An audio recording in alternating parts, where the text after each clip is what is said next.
cybercriminalité de cybersécurité di waa DSC ñoom ñoo ko jébbal ci ki nga njiital ci ndigalul ki nga xam ne moo di seen njiit di commissaire Ali Kandé finalement nag ci la ñu daal di wax ne moom mi ngi ànd ak ñoom di dem parce que sax son téléphone même mujjantal gi nee nañu ñoom ñoo ko yore donc mu di lu nga xam ne nemmeeku nañ ko leneen lu ñu jot itam ci yenn ci sunu ay naataangoo taskatu xibaar yu Libération Online moo di ne parquet bi ñoo daal di saisiroon ñi nga xam ne ñoo di policiers yi ci lu teel ginnaaw rek kàddu yoo xam ne dégg nañ ko mu yëkkati ko ni ki démb ci rassemblement bi ñu doon amal ca place de la nation mu day kàddu yoo xam ne ñenn ñi jàpp nañ ne ay kàddu yu mu jëmale ci njiitu réew mi Macky Sall moom nag nee na ba léegi waxaguñ ko lan lañ koy toppee lan moo waral ñu convoqué ko mais daal démb aussi am na loo xam ne moo génnoon xamuñu nag ndax loolu la exactement wala du loolu parce que moom mi nga xam ne mooy ndey mbili gi waxagu ko nee na daal fi mu nekk nii mi ngi jëm cybercriminalité bu fekkee ne sax àggul parce que bi mu ñuy woo vers ay 18h30 la donc xëy na diggante bi mën na am àgg na wala àggul lu mu ci mën doon mooy dinañ ko topp xool ba xam fan lay mujjee moom la député nekk itam candidat bu coalition wàllu ci fa nga xam ne moo di département bu Mbacké war a dem ci élection yi. d'accord Georges tey bu fekkee ne ci kàddu yu mu yëkkati démb di offense au chef de l'État lañ ko mën a toppee article 80 la ñuy brandir kon mais est-ce que kon cybercriminalité moo habilité à se saisir de ce dossier là. oui bon mën na nekk cybercriminalité comme mën na nekk aussi que beneen section mais xam naa ne moom bon comme moom xamagul luñ ko lu tax ñu convoqué comme ni mu ko waxee xamu ko dafa jot convocation rek pour wuyu si mais xam naa ne kaddu yu mu yëkkati dem fële sa place de la nation yooyu bokk na si war na bokk si yoo xam ne moo tax ñu woo ko parce que kaddu yooyu quand même rafetul si nit teg ko si kaw njiitu réew même ne un homme boo xam ne sax man ku ma ko waxoon tamit dem lay porter plainte parce que am na yoo xam ne man sax ñemewu mooy jaaraat si kaddu yooyu parce que sinon ñu woo ma léegi donc mais xam naa moom xam nga c'est pour dire aussi que nit ñi bu ñu nekkatee su mbooloo nañu xam ni ñuy waxee. c'est-à-dire du parce que dañ lay tàccu rek nga continuer di xaabaabal di wax lu la neex loolu quand même je crois que homme politique muy les hommes publics en général même nous les journalistes il faudrait quand même toujours veiller à ça veiller sur certains propos yoo xam ne au-delà de l'offense que ça peut faire mën na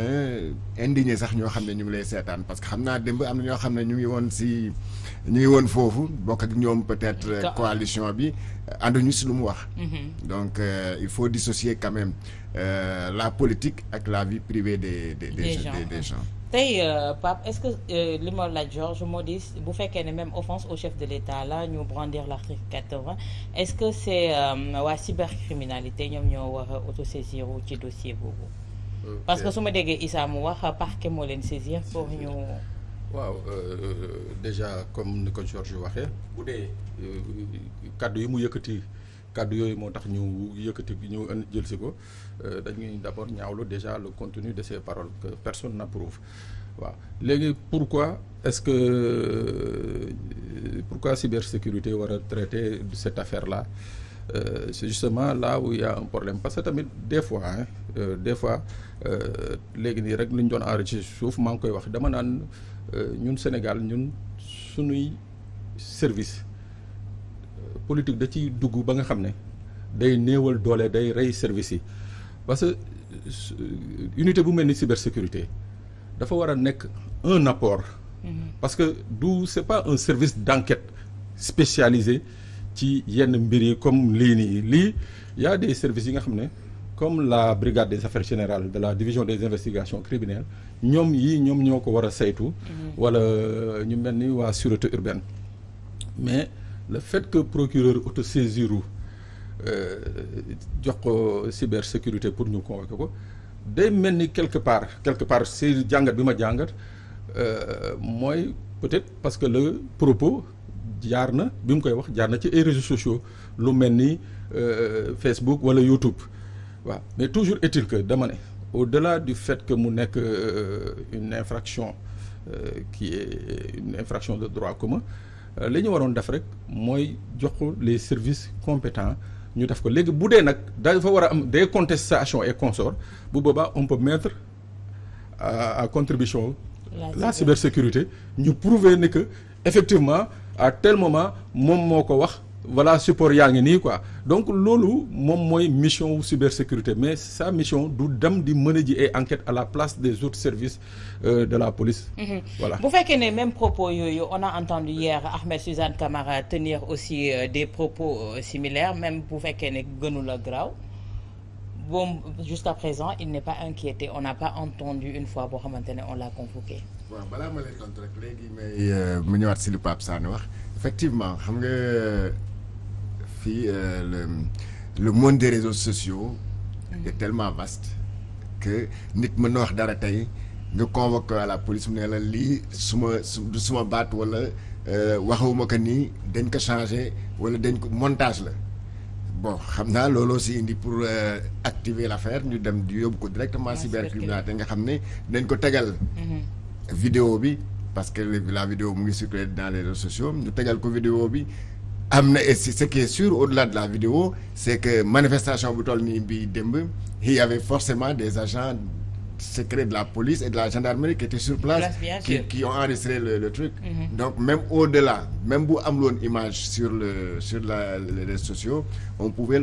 le convoquer aujourd'hui sur la simple base d'un enregistrement d'un agent de la police et on va le confronter à la cybercriminalité. Maintenant pour revenir à ce que Ahmed Suzanne Camara a dit moi je crois que moom tamit ce qu'il a dit extrêmement grave le procureur waroon na convoquer Ahmed Suzanne Camara ce qu'il a dit extrêmement grave parce que dafa ne nit ku mel ni Ousmane Sonko warul dund parce que tant que mu ngi dund Sénégal du am jàmm loolu c'est ce qu'on appelle un appel au meurtre parce que loolu mooy su ma sañoon ñu ku mën a rey rek boo ko reyee am nga si tiyaaba wala am nga si ndam sauvé nga Sénégal lu mel noonu je crois que comme ni ma koy faral di waxee rek booy dóor fii tamit da ngay war di dóor fële pas parce que def ko ku ma am ndey ku ma amul ndey ba dem ba sax mu nekk ku ma amul ndey amul baay. Parce que finalement loolu est-ce que du dem ba indi soo jàppee kenn de manière légale sax nit ñi maintenant dañuy douter. Ah mais oui parce que là je crois que sur ce coup là Ahmed du mën a wax ne li ma doon wax si waxu politique laa ko teg parce que waxewu ko si conférence de presse waxewu ko si comment on appelle.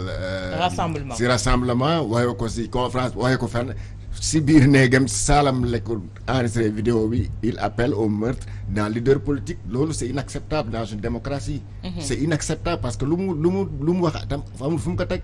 diw warul dund si dëkk bi tant que mu ngi dund dëkk bi du am jàmm parce que toujours yi day yee fitna loolu je crois que c'est extrêmement grave te man yaakaar naa les prochains jours il sera convoqué comme ni ñu convoqué tamit Serigne Bara Dolly. Écart de langage Pape Sané avant may ñëw ci Issa kenn du ko accepter d'une part et d'autre mais tey jii même bu fekkee ne dañuy dénoncer li Abdou Bara wax tey jii on peut aussi dénoncer li Ahmed Suzanne Camara wax te à des heures d'intervalle lañ ko waxee on peut pas convoquer l'un sans pour autant convoquer l'autre. Xam nga un peu c'est ce qui dérange je sais pas yaa ngi koy wax sànq dans ta question c'est 2 poids 2 mesures. Parce que Ahmed Suzanne Camara li mu wax je crois que Georges am na lu mu ci wàññi parce que il a carrément appelé au meurtre daf ne kii dañ ko war a rey waaw donc kii dafa c'est-à-dire il a franchi le Rubicon li ni mel nag je crois que jarul woon sax toog di jéem a tendafal wala di ut ay excuses c'est-à-dire c'est un appel au meurtre il faut que loolu tamit les pouvoirs publics mën a à chaque moment di ko sanctionner c'est vrai que fii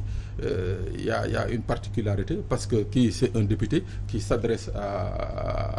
au président de la République mais toujours est-il que moo tax c'est là où le débat du président de la République de la casquette du président de la République et chef de parti c'est là où le débat est problématique voilà parce que tey jii su ko neexee taxaw ne la man président APR laa doon waxal dégg nga c'est vrai que même mënuñu ko dissocier carrément mais tey mën na sukkandiku foofu donc moo tax loolu déjà ce débat là il faut l'éclaircir teg ko de côté ba pare nag yu ni mel bu amee que ce soit des gens de l'opposition ou du pouvoir que la justice puisse s'en saisir sanctionner parce que ce genre de dérive aussi à force ñu koy bàyyi parce que supposément ñii dañu yaakaar ni que ci nguur gi dañu bokk moo tax kenn du leen def dara ceux-là qui sont dans l'opposition tamit parce que comme ay sénégalais lañu. war nañu mën a tamit wax wala def lu leen neex d'autant plus que kii fi nekk maître des poursuites moom il est aveugle quand il veut il est sourd quand il veut saa yu ubbee bëtam dañ ko ubbiloo donc loolu je crois que il faut que ça cesse dans ce pays et qu'on revoie carrément les missions imputées au procureur de la République. D'accord démb rek Issa ci manifestation Yewwi bi suñu déggee dans le discours de Ousmane Sonko mi ngi ko doon dénoncer écart de langage yi nga xamante ne mi ngi am ñi ngi dem di dugg ci vie privée nit ñi ngi wax ci ay kilifa ci seen vie privée dem bay tudd seen ay waajur ak yi ni mel on a laissé faire est-ce que du tey loolu moom moo jur lii ñëpp jàpp ne c'est la voie à suivre. loolu moo jur lii avant effectivement te qui est responsable de ça ndax état bi nga xam ne moo yore suñuy institution yore war a doxal war a tëddee njaaxaanaay moom moo créé lu ni mel wala ndax des fois opposition bi moo créé lu ni mel donc peut-être responsabilité yi ñaari côté yëpp la féete muy état sànq Pape Sané mi ngi koy wax déggoon nañ fi ñeneen ñoo xam ne ci état lañ bokk di wax ay nañ taal nangam yooyu c'est des écarts de langage yoo xam ne du ma ne sax écart de langage mais des fois c'est des propos malsains yoo xam ne dañ koy yëkkati di ko teg ci ay jaruwaay politique comme ñoom loolu di jóge ci kaw nguur gi beneen bi topp mooy côté opposition bi léegi Sénégal nekk fi opposition c'est très facile de nekk fi opposition wala xas fi un gars du pouvoir c'est très facile parce que dañuy nekk bouclier taxaw défendre la nga xas ko nga wax ko lu ko neex man des fois je me dis que ni sax est-ce que nit ñi jàpp nañ que ni ëllëg dinañ toogi Ousmane Sonko ñu di leen àtte ak moom parce que yàlla nag xoolul ay Ousmane Sonko way politique la woon soo waxee loo xam ne du dëgg ci moom wala leneen ak leneen duñ la topp àlaxira non dañ lay topp ak moom ngeen toog yàlla àtte leen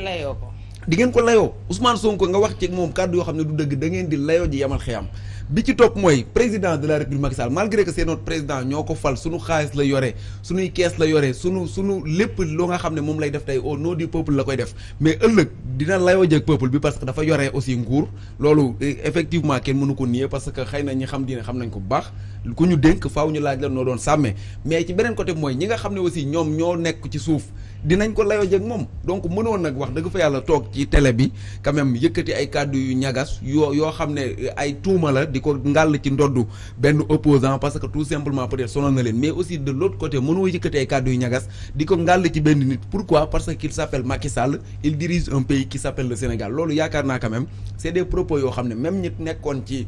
manifestation bi sax xawma lan lañ ko wooye mais même ñi nekkoon sax nekk na loo xam ne da leen a choqué na leen parce que jaaxal na leen di dugg ci ay vie privée surtout un président tey ñun ñi xëy na ñenn ci ñun mat na leen waajur moom mi nga xam ne moom la ñuy jàppi aussi wala moom la ñu convoqué aussi mag la kilifa la am na fa mbokk donc y a des propos yoo xam ne war nañ di ko segg quand même bu dee sax dafa am yoon boobu. d'accord tey